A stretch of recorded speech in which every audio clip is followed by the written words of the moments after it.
Subscribe कीजिए mechanical पेंटोमैथ channel को और बेल आइकन को दबाइए लेटेस्ट मैकेनिकल इंजीनियरिंग वीडियोस देखने के लिए। Welcome to mechanical pentomath. तो आज के इस वीडियो में हम लोग एक वेरी इंपॉर्टेंट नोटिफिकेशन के बारे में बात करेंगे जो कि अभी रिसेंटली बीआरसी ने रिलीज किया है रिगार्डिंग पीएचडी प्रोग्राम। ठीक है, तो ऐसे कैंडिडेट जिन्होंने मास्टर्स डिग्री हासिल की है और वो पीएचडी में इंटरेस्टेड हैं, ठीक है, सो उनके लिए ये बहुत ही अच्छी अपॉर्चुनिटी हो सकती है। तो चलो हम लोग डिस्कस करते हैं। सबसे पहले हम लोग जाते हैं ये बीआरसी का जो ऑफिशियल वेबसाइट है। ठीक है, यहाँ पे इसके बारे में लिखा है डीएई डॉक्टरल फेलोशिप स्कीम। ठीक है, सो इसको हम लोग ओपन करते हैं। सो यहाँ पे इसके बारे में कंप्लीट इंफॉर्मेशन दिया हुआ है। सो जो भी कैंडिडेट्स जिन्होंने एमई एमटेक और इक्विवेलेंट डिग्री ली हुई है, ठीक है, और वो पीएचडी करना चाहते हैं, सो उनके लिए ये ऑप्शन काफ़ी अच्छा होगा। So this PhD programme is commence from August 2021। ठीक है, सो अगस्त से स्टार्ट होगा ये। और जो भी कैंडिडेट्स इसमें सिलेक्ट होंगे तो उन्हें इन चारों इंस्टीट्यूट में से किसी एक इंस्टीट्यूट में एडमिशन मिलेगा। तो ये चारों हैं। सबसे पहले तो Bhabha atomic research centre Mumbai, then Indira Gandhi centre for atomic research Kalpakkam, then institute for plasma research Gandhinagar, और लास्ट जो है variable energy cyclotron centre Kolkata. तो ये इंस्टीट्यूट्स हो गए। अब कौन कौन से ब्रांच वाले कैंडिडेट्स इसमें एलिजिबल हैं वो देख लेते हैं। Chemical, computer, electrical, electronics, instrumentation, mechanical, metallurgy, materials and nuclear. आपकी इंजीनियरिंग इन ब्रांच से हुई है सो आप डेफिनेटली अप्लाई कर सकते हैं। तो अब इस स्कीम के अंदर आपको बेनिफिट्स क्या क्या होंगे। तो सबसे पहला तो ये जो स्कीम है पीएचडी प्रोग्राम का, ये 3 इयर्स का होगा। ठीक है, और सपोज आपका रिसर्च वर्क 3 साल में कंप्लीट नहीं हो रहा है तो इस पीरियड को एक्सटेंड किया जा सकता है टू मैक्सिमम 5 इयर्स। ठीक है, मतलब मैक्सिमम 5 इयर्स बोल दो और मिनिमम 3 इयर्स तो आपको मिलेगा ही मिलेगा। और उसके आगे मतलब 5 साल अगर कंप्लीट हो गए तो उसके आगे एक्सटेंशन नहीं मिलेगा आपको। और इसमें आपको 60,000 का जो फेलोशिप है वो पर मंथ मिलने वाला। अपार्ट फ्रॉम दिस आपको house rent allowance, medical benefits और एनुअल कंटीजेंसी ग्रांट, मतलब हर साल आपको 40,000 मिलेंगे फॉर योर रिसर्च वर्क। उसके बाद ये जो अकोमोडेशन की बात है, इसमें क्या करना होगा, आपको अकोमोडेशन खुद से अरेंज करना होगा। ठीक है, यहाँ पे लिखा है ओन अरेंजमेंट फॉर अकोमोडेशन। ठीक है, तो अगर कोई भी इंस्टीट्यूट में आपका सिलेक्शन होता है तो आपको वहाँ पे खुद से अकोमोडेशन का बंदोबस्त करना होगा। ठीक है, अब हम लोग क्वालिफाइड डिग्री और अदर एकेडमिक क्वालिफिकेशन के बारे में बात करते हैं। इसमें आपका एमई एमटेक और इक्विवेलेंट इन सभी ब्रांच में होना चाहिए विथ मिनिमम 60%। ठीक है, और उसके अलावा अगर मैं बीई बीटेक की बात करूँ तो उसमें भी आपका 60% होना ही चाहिए।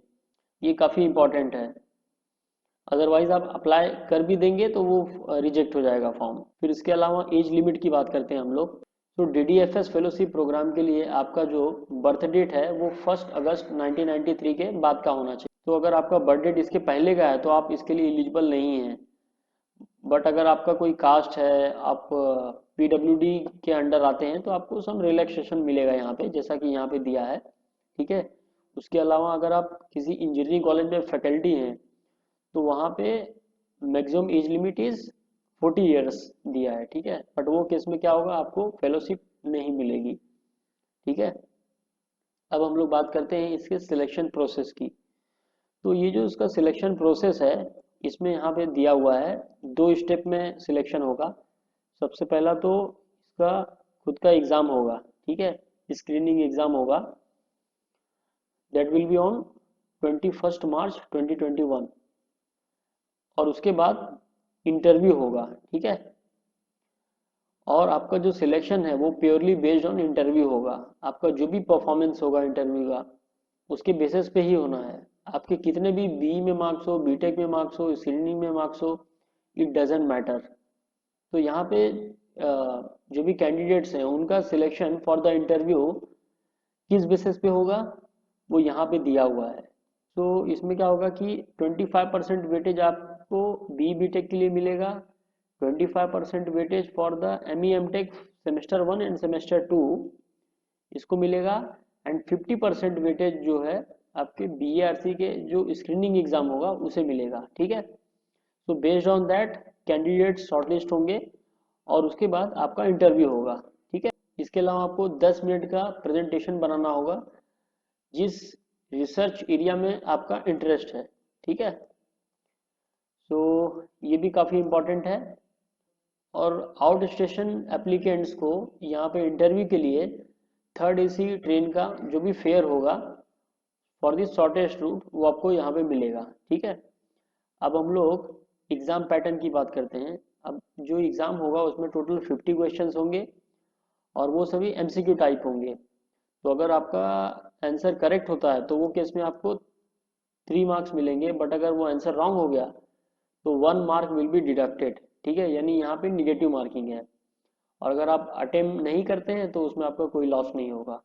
फिर उसके बाद जो एग्ज़ाम का ड्यूरेशन है that will be of 90 minutes, और इसमें आपको कोई भी calculator, mobile phone, smart watch, ये सब जो भी चीज़ें हैं आपको एग्ज़ाम हॉल में परमिटेड नहीं है। ठीक है, तो इन सब चीज़ों का आप ध्यान रखना। अब हम लोग इसके डेट्स की बात करते हैं। ये जो एप्लीकेशन है वो 1 फेब को नोटिफाई हुआ है। तो इस एप्लीकेशन की जो लास्ट डेट है वो है 28 फरवरी। तो उसके बाद जो है ये आगे की फर्दर प्रोसेस की जो डेट्स है, मतलब एडमिट कार्ड कब मिलेगा आपको, और फिर एग्ज़ाम कब होगा, देन कैंडिडेट्स कब शॉर्टलिस्ट होंगे, उसका जो है, तो ये जो पूरा प्रोसेस है ये इंटायरली 3 मई को जो है ये पूरा प्रोसेस एंड हो जाएगा। सो ये था ओवरऑल नोटिफिकेशन की समरी। ठीक है, जिन कैंडिडेट्स का रिसर्च में इंटरेस्ट है और जो पीएचडी करना चाहते हैं, सो उनके लिए बहुत ही अच्छा ऑप्शन होगा, because it will open multiple options for you in the future. So ये था अबाउट बीआरसी पीएचडी प्रोग्राम के बारे में। और अगर इसके अलावा आपको और कुछ डाउट है, कुछ क्वेश्चन है, ठीक है, तो आप नीचे कमेंट सेक्शन में अपने क्वेश्चन को जरूर पोस्ट करना।